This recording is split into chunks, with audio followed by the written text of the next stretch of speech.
On vous souhaite la bienvenue à ericlatour.com. Dans quelques instants, on vous parle de la problématique du sifflement du train. Ça dérange, c'est un irritant chez certains citoyens. Lundi prochain, le 12, à l'Hôtel de Ville, à 19h à Saint-Jean, il y a une rencontre avec les citoyens. Donc, si vous êtes interpellé, rendez-vous sur place, ça vaut la peine. Mais d'abord, on est près de 4 mois après l'incendie de la route 104 à Saint-Athanase, l'entreprise Caviar, spécialisée dans la nourriture pour animaux. C'était assez problématique au tout début, mais l'entreprise a su se relever brillamment.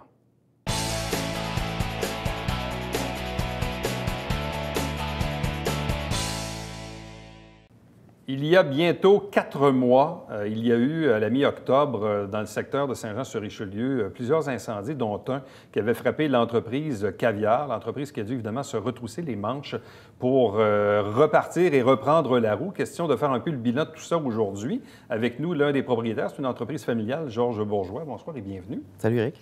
Bon, un incendie, Merci. évidemment, c'est jamais quelque chose qui est prévu dans une vie. Hein. On le subit quand ça arrive. Expliquez-nous tout d'abord un peu les circonstances dans lesquelles c'est arrivé, parce que là, évidemment, c'était un soir, dans votre cas à vous, système d'alarme et tout ça. Bref, quelles sont les circonstances qui ont mené, dans le fond, à cette alerte et l'incendie que vous avez vécu? Là? Ah, bien, en fait, les circonstances, en fait, la cause, tu veux dire, ou Ouais. qu'est-ce qui s'est passé? Avec les experts qui ont passé la bâtisse au peigne fin, c'est un problème électrique. Écoute, l'identité judiciaire est passée là, ce soir-là. Écoute, tu me parles de ça, puis moi, je me souviens juste que quand je suis arrivé sur les lieux, je shakais, là, tu sais, c'est vraiment... Et au début, quand on reçoit l'appel, est-ce qu'on se dit Ouais. oh, ça doit être une fausse alerte, je vais me rendre pareil? Ben oui, c'est ça, on se demande, parce que nous, en tant que commerçants, s'il y a un bug avec le système, puis on ne se pointe pas, puis la police se pointe, parfois, il faut payer des amendes. Ouais, Mais je pense que ça prend quelques fois quand même pour se rendre là. donc là, vous avez pris la mission de vous rendre, là. Ben là, moi, quand ils m'ont appelé, il y avait mon deuxième système d'alarme indépendant dans la bâtisse qui donnait le même code que l'autre. Puis là, ils n'ont pas pris de chance, puis ils disaient les pompiers sont déjà sur place. Puis en même temps, la locataire, on a une maison sur le terrain. Puis la madame qui loue la maison, madame, elle a mon âge quand même, je vais faire attention, Isabelle. Bonjour, Isabelle. Elle m'appelait en même temps sur l'autre ligne quand moi je m'en venais. Donc là, on Puis savait elle que me c'était dit, sérieux, là. ben là, elle m'a dit, écoute, les flammes sortent sur le côté. Moi, je capotais. Là, je suis comme, je suis le Et premier là, à être appelé là, dans ce temps-là. Quand vous êtes arrivé sur place, il faut quand même rappeler que Caviar, c'est une entreprise spécialisée en nourriture pour animaux. Oui. Vous avez un bâtiment sur la route 104, un peu dépassé le restaurant Pedro, là, quand on s'en Oui. va vers Saint-Grégoire. Juste avant le troisième Juste avant rang, la là. courbe. Et là, quand vous arrivez puis vous voyez là, le bâtiment en flammes, c'est quoi la réaction? Ah, écoute, quand on arrive, premièrement, il y a beaucoup de trafic. Il y avait déjà 2 camions de pompiers. Donc, tu arrives, tu te stationnes quand même assez loin parce que tu peux comme pas trop... Il y a un périmètre. Puis, tu arrives devant, puis la flamme, c'était jusqu'aux étoiles. Là. Et là, on se dit, qu'est-ce C'était qu'on énorme, fait? là. Qu'est-ce qu'on va faire? Comment... c'est pas- Ah, je pense même pas à ça. On dirait, je sais pas trop, on dirait que tu deviens... Ils appellent ça l'état de choc. Ouais. Puis la policière qui était là, elle me dit, écoute, puis c'est une policière de Saint-Jean, je la connais aussi. Ouais. Fait que j'étais comme, tu sais, qu'est-ce qui se passe? Je shakais comme une feuille, elle m'expliquait que c'était normal.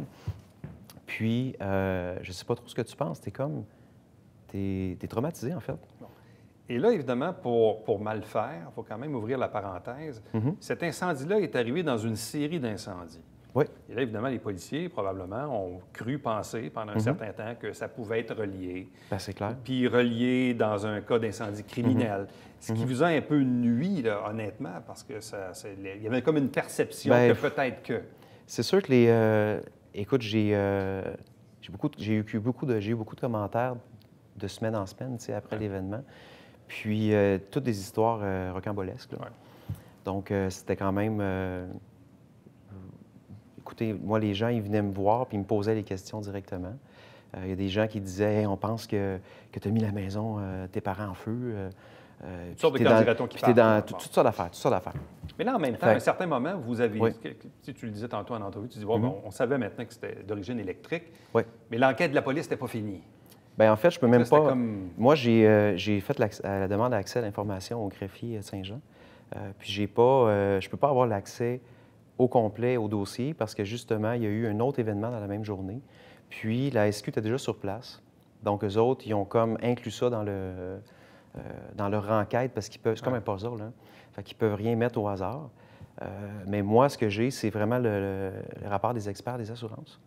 Puis, parce que j'ai été sur les lieux, mais je peux comme pas encore retirer le rapport au complet. Là. C'est ça. Mais, Donc, d'un côté, le rapport des assurances dit l'incendie est de nature électrique. oui, parce qu'un ingénieur chimiste, Ouais. technico-légal, est passé là avec son assistante.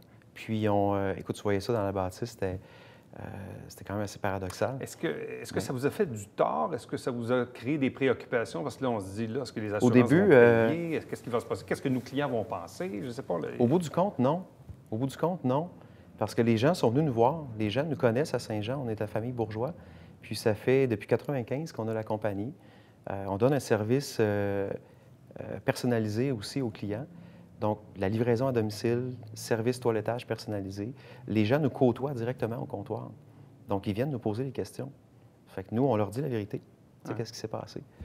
Fait que dans le fond, nous, on a eu des inquiétudes, par contre. On a eu des inquiétudes. J'ai même eu une cliente qui m'avait appelé puis qui me dit, écoute, je n'étais pas sûr, tu sais, moi, tu sais, les affaires criminelles, là, tu sais, je suis en tout cas, tu sais. Ah, mais c'est ça Puis là, pareil. Oui. ben, c'est ça que ça a de l'air, tu sais. Puis en même temps, on n'a pas fait d'annonce dans les journaux depuis Ouais. parce que moi, je n'étais pas très familier avec ça, tu sais, comment est-ce que les gens reçoivent le message dans les Ouais. journaux. Souvent, les gens vont lire l'article, mais ils vont plus écouter ce qui se dit dans le restaurant, Ouais. mettons. Il y en a-tu des restaurants de déjeuner à Saint-Jean? Tu sais, tout le monde se jase. Donc, si on lit l'article comme il faut, il est très bien écrit, l'article. Ouais. Puis, sauf que moi, je ne pouvais pas redire de quoi là-dessus parce que ça pourrait comme envenimer. Les gens, ils Tout à fait. pourraient penser autre chose que qu'est-ce que moi, je veux vraiment expliquer. Donc, Donc, le hasard a voulu que cet incendie-là est arrivé en même temps que les autres, mais il n'y a pas rapport aux autres incendies. Ça n'a pas rapport. C'est de nature électrique. C'est ça. Bon, votre dossier est en voie d'être réglé aussi au niveau des assurances et tout Oui, ça. oui, Bon, oui, c'est ça. Les le tranches sont déjà processus est données, là, enclenché. ça va très bien. Là. Mais là, après ça, on se dit, OK, mais là, moi, j'ai une business, il faut que ça roule, là. Oui. Parce que vous faites en même temps, vous avez un commerce en ligne. Oui. Votre entreposage était heureusement dans un autre bâtiment. Heureusement, oui. Puis là, ben là, vous vous êtes comme rouvert un peu une boutique sur la rue Conrad-Gosselin. Oui, au 125 Conrad-Gosselin, on s'est rapproché de la 35. Il fallait un local temporaire en attendant.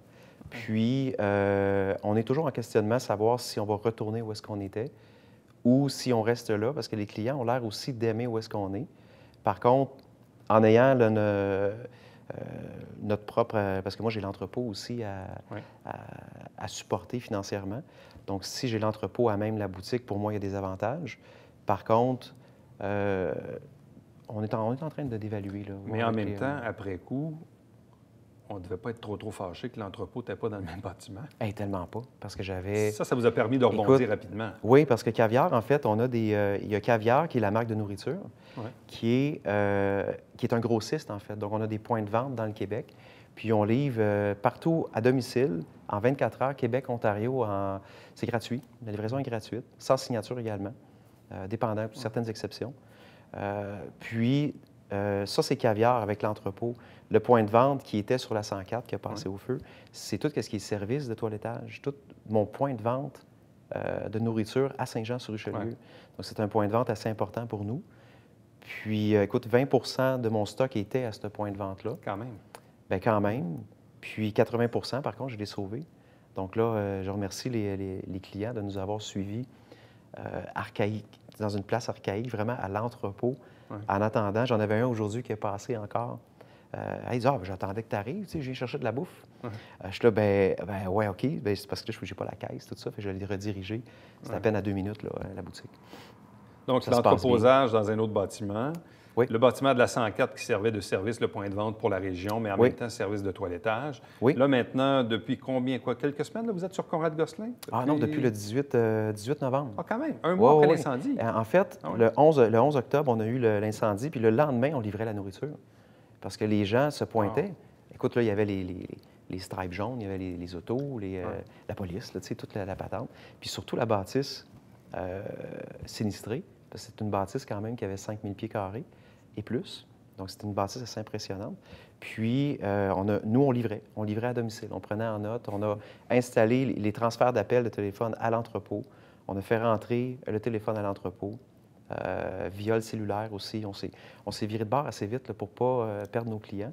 Puis, le toilettage, par contre, ça l'a pris jusqu'au 18 novembre. Donc, je remercie les autres salons de toilettage à Saint-Jean de nous avoir supportés Ouais. en quelque sorte. En fait, c'est bon pour eux aussi, hein, tant mieux, s'ils ont eu des clients. Mais en général, je vous dirais que la majorité des clients sont revenus. revenus? Oh oui. Même j'ai des nouveaux clients parce qu'on a un nouvel emplacement. La 104, c'était plus direction Saint-Grégoire, Farnham. Là, vous êtes plus près, évidemment, là, on de est plus près. le pont. Ben oui, c'est ça. Puis là, on a un exposure un petit peu plus. Puis on a eu de la publicité aussi. Les gens nous ont suivis, le bouche à oreille. Puis on est dans 10 fois plus petit présentement.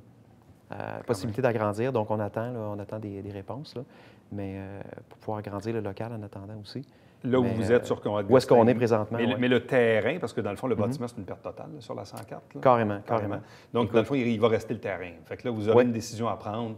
Oui, écoute, qu'est-ce que vous faites avec le terrain en question? C'est ça, exactement. On va voir, là. On n'est pas fixé encore, là, savoir ce qu'on va faire. Puis, écoute, tu parlais de la bâtisse sinistrée. Moi, j'avais une espèce de grande salle en arrière, tu sais. Puis quand tu rentrais, en octobre, il faisait beau encore, tu sais. Tu avais des belles journées ensoleillées avec le ciel bleu. J'étais dans la pièce où est-ce que c'était sinistré avec le gros lift, tu sais, puis toute la noirceur, puis un petit peu l'enfer, tu sais, vraiment. Puis là, si je me fermais les yeux, j'étais comme dehors, au soleil, il faisait super beau. Tu sais, tu te fermes les yeux, là, tu t'ouvres les yeux, puis il y avait comme un contraste vraiment impressionnant. Là. Mais humainement, quand on regarde ça, on est presque 4 mois après. Parce que là, évidemment, quand on est dans le moment présent, c'est l'adrénaline, puis c'est l'urgence, puis c'est tout ça. Puis en même temps, on attendait que la police finisse son enquête. Puis bon. Là, une fois que tu regardes ça aujourd'hui, 4 mois plus tard, tu te dis, aïe, aïe, aïe, on a fait tout ce chemin-là, on s'est relevé les manches, on s'est reviré sur un dissous. Bien, on n'a pas fini encore. On n'a pas fini parce que l'infrastructure, oui, on s'est relevé les manches, puis ça va super bien, on est content, mais on a accumulé un gros lot de fatigue. Oui, c'est ça. Donc, tu sais, on récupère, mais tranquillement. Puis, en même temps, ça donne on renaît de nos cendres, en fait. C'est vraiment le cas de le dire. Oui. C'est un jeu de mots, ça? Oui, exactement. Tu sais pourquoi. Hein? C'est exactement ça, on se comprend. Ouais. Mais non, on revit carrément de nos cendres, pour vrai. Puis, c'est ça. Je ne sais pas quoi dire là, de plus. Là. Georges Bourgeois, merci beaucoup. Merci, Éric. Puis, meilleure chance, c'est gentil pour l'invitation. Merci pour la suite. Je pense que c'est important de faire le point sur cette question-là. Puis, bonne chance pour la suite. Merci beaucoup. Restez avec nous, puisqu'au retour, on vous parle de sifflement de train.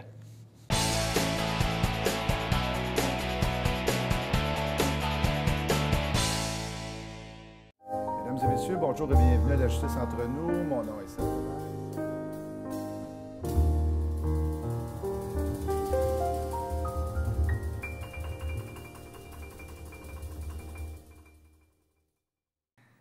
Salut, ici Alexandre Baudouin. Et François Trépanier. François, cette semaine à Sport Express, on parle de rugby. Oui, avec Nicolas Mahé des Barracudas de Saint-Jean-sur-Richelieu. On parle du Super Bowl. Et on va parler pas mal du Super Bowl et de prendre ce gilet et de le mettre au rencard.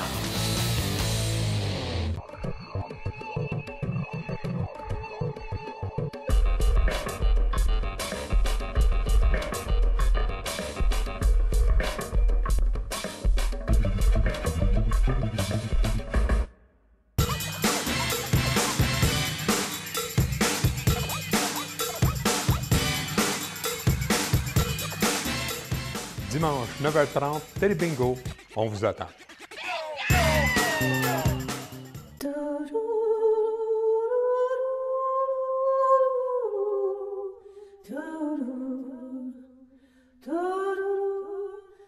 Coulisses Bêta, jeudi, 19h.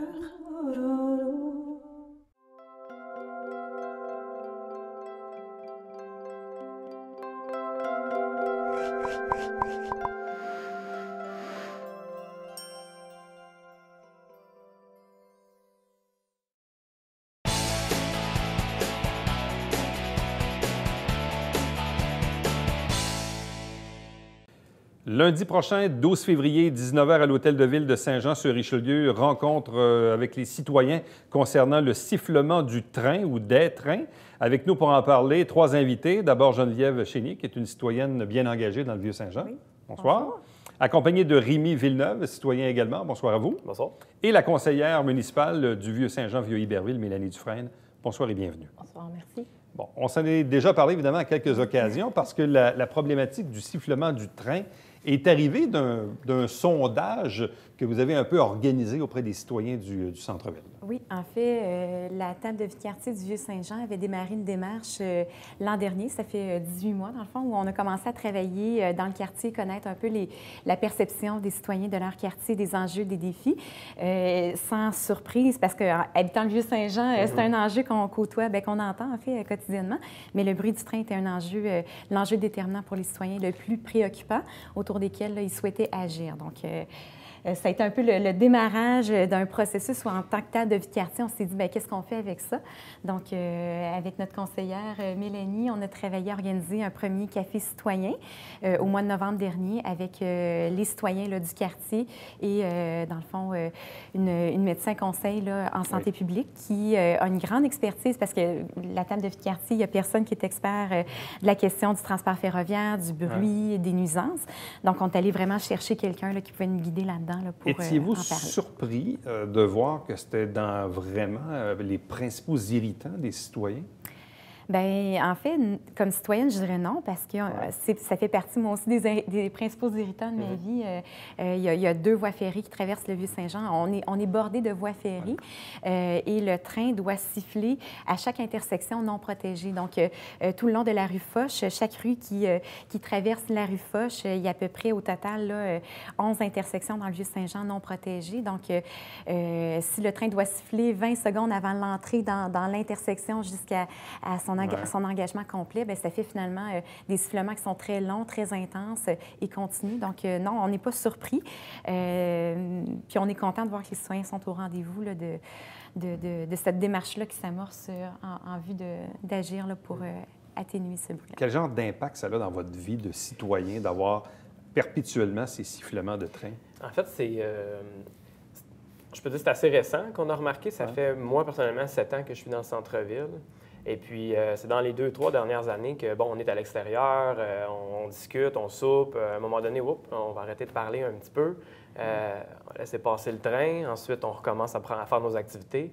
Sinon, on travaille, disons, de jour, on dort la nuit. La nuit, quelques fois dans les dernières années, se réveiller durant la nuit, en sursaut. Mon Dieu, il se passe quelque chose, c'est sûr, sur la traque de train. Ça se peut pas que ça sonne aussi fort pour... À l'habitude, on ne l'entend pas nécessairement. Puis dernièrement, dans les dernières années, on a remarqué vraiment une augmentation. Là. Une augmentation? Oui. Ah oui.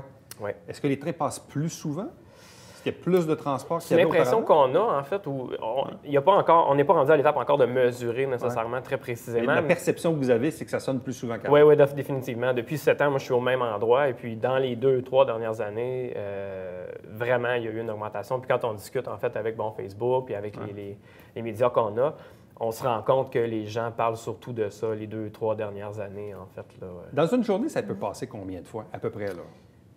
Parce que c'est sûr que dans le jour, si on va travailler à l'extérieur, on ne sait pas trop, on n'est pas là. On n'est pas là tout le temps. Si on a un bon sommeil, on ne s'en rend pas compte. Si on a un sommeil plus léger, on s'en rend compte. Mais une journée... Mais c'est plusieurs fois par nuit, souvent 2 fois, 3 fois, dépendamment. Pour la voie, moi, je suis près de la voie du CP. Donc, la voie du CN, des fois, je l'entends moins vu qu'elle est plus loin de ma résidence. Mais pour les autres citoyens... ça peut être plusieurs fois par jour. Oui, c'est plusieurs fois par jour. C'est des trains de souvent... ce week-end, avec les enfants, on comptait les trains. C'est souvent 4 locomotives, 2 locomotives, 100 wagons. C'est des gros trains qui passent de façon beaucoup plus fréquente qu'avant. Donc, Bon. Évidemment, la Ville, vous dépendez un peu du CN et du CP qui appliquent probablement la réglementation à l'égard du transport ferroviaire. Comment la Ville peut-elle aider ses citoyens et faire le pont, la liaison avec les compagnies ferroviaires dans le but d'atténuer cet irritant-là qu'est le sifflement du train? Bien, en fait, il y a plusieurs démarches qui se sont faites. On a quand même recensé qu'une vingtaine de villes au Québec qui sont en démarche pour faire ce type de lobbying auprès de Transport Canada. Alors, la Ville, c'est sûr que nous, on se porte interlocuteur pour cette initiative-là.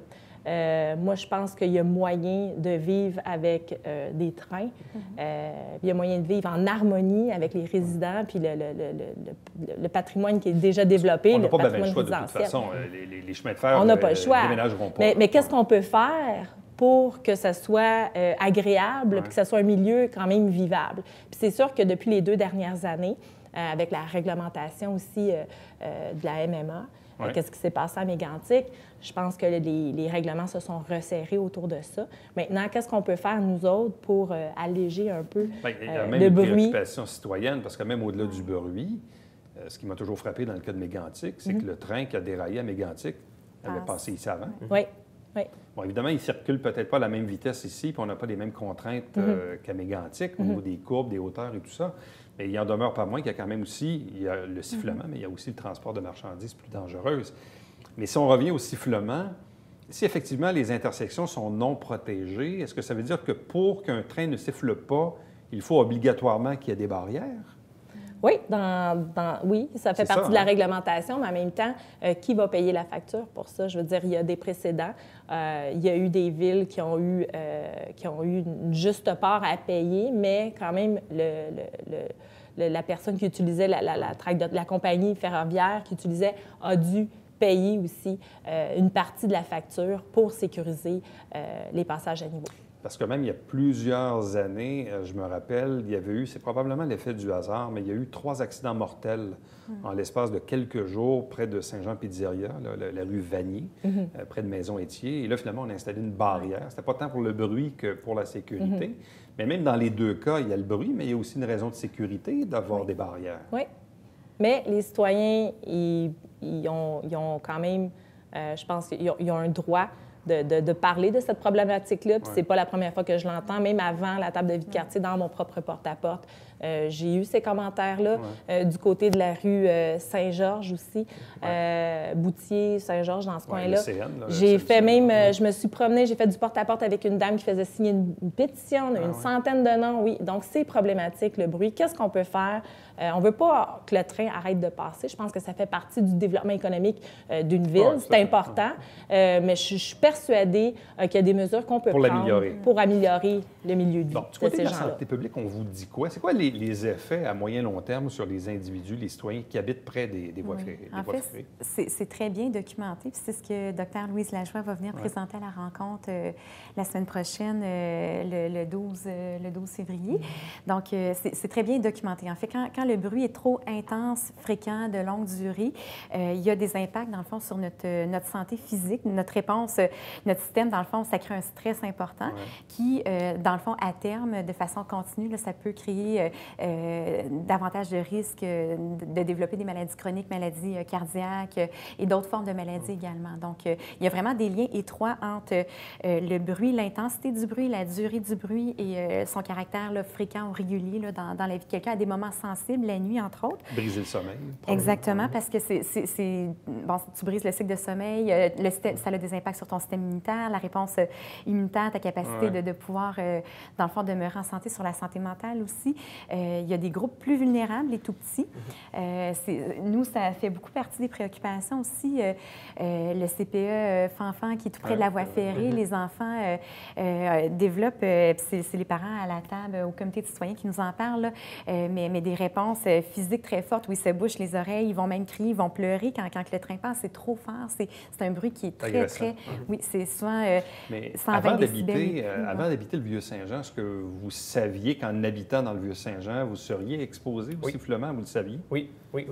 Comme de toujours, en fait. Saint-Jean et le train, ça va ensemble, en fait, étant donné qu'on a les 2 voies ferrées qui se croisent. C'est toujours quelque chose, comme je vous disais, avec lequel on a campé par la fréquence, par la durée puis la tonalité. Même les 3, 4, 5 premières années, je n'ai pas l'impression qu'il y a eu vraiment il n'y avait pas de problématique, en fait, à ce niveau-là. C'est quoi vos attentes par rapport à la rencontre du lundi 12 février? Parce que là, vous rencontrez les gens, bon, et tout ça, il y a un mouvement citoyen derrière ça, mais c'est quoi les objectifs recherchés à l'égard de cette soirée-là particulièrement? Bien, en fait, quand on avait présenté la première consultation qu'on avait faite spécifiquement pour les résidents du Vieux-Saint-Jean, il y a eu beaucoup de personnes, entre autres de l'Acadie, de Saint-Edmond, de Saint-Eugène, puis même d'Iberville, qui se sont présentées puis qui voulaient faire partie de cette présentation-là. C'est sûr que, étant donné la faute d'espace, on se concentrait sur les résidents de Saint-Jean-sur-Richelieu, mais j'ai vu qu'il y avait comme une problématique peut-être à la grandeur de la ville. Donc, pourquoi on fait cette consultation-là, cette présentation-là? C'est pour donner les outils aux citoyens pour être capable de documenter les effets sur la santé que le train peut prodiguer. Puis après ça, bien, de notre côté, nous autres, on se porte interlocuteur pour le comité de citoyens sifflement de train. Et puis, on va mettre de l'avant les Donc, actions. Vous cueillez de l'information. Ils vont cueillir pour l'information. vos dossiers, c'est ça, pour monter votre dossier. En fait, ce qui est important de comprendre, la démarche, elle existe, elle est simple, bien simple dans la mesure où c'est 7 étapes, là, 8 étapes. Là. C'est prévu dans la loi au niveau de l'exploitation, la loi au niveau de l'exploitation ferroviaire. Là. Donc, il y a différentes étapes à suivre et ça démarre toujours par un comité de citoyens qui, dans le fond, ça prend une perturbation importante au niveau de la qualité de vie. Il faut que ce soit une nuisance reconnue comme étant importante dans le secteur concerné ou la ville concernée. Donc, c'est toujours le point de départ d'une démarche, à la suite de quoi la ville devient l'interlocuteur, informe la compagnie qu'elle souhaiterait abolir le sifflet du train sur son territoire. Il y a une première analyse de faisabilité qui se fait au niveau des intersections. Il y a tout un cadre réglementaire très, très détaillé, là, quelles intersections selon les normes peuvent être ce que les citoyens doivent sécurisées. comprendre, les gens qui habitent le Vieux-Saint-Jean, Vieux-Iberville, mais même à la limite, il y a des gens qui habitent dans l'Acadie NDL où ça passe aussi également. Donc, les gens pour qui c'est un problème, plus vous êtes nombreux, plus vous serez nombreux, plus vous aurez un certain impact. Parce que si vous êtes 3-4, ça ne lèvera pas très, très fort. Mais si vous êtes plusieurs centaines de personnes à manifester un problème, là, ça devient intéressant pour nous autres. Intéressant. Oui, voilà. Mais surtout si d'autres villes au Québec font aussi la même démarche. Et voilà. Puis en fait, même pour négocier la meilleure entente possible pour la résolution de cette nuisance-là, ça prend plus il y a de citoyens, plus on a de preuves, plus on est en mesure de négocier une entente favorable au niveau, pour notre ville aussi, là, pour le règlement des coûts liés à l'implantation des barrières puis à l'arrêt du sifflement du train. Là. Bon. Bien, un gros merci à vous trois. Donc, les informations sont à l'écran en ce moment. Donc, si vous êtes, disons, perturbé ou irrité par le sifflement des trains à la grandeur de la ville de Saint-Jean-sur-Richelieu, le vieux Saint-Jean-Iberville, oui, mais même de façon plus élargie. Donc, rencontre citoyenne lundi prochain, le 12 février, à 19h à l'Hôtel de Ville. Merci beaucoup. Merci. Restez avec nous au retour, le Babillard quotidien.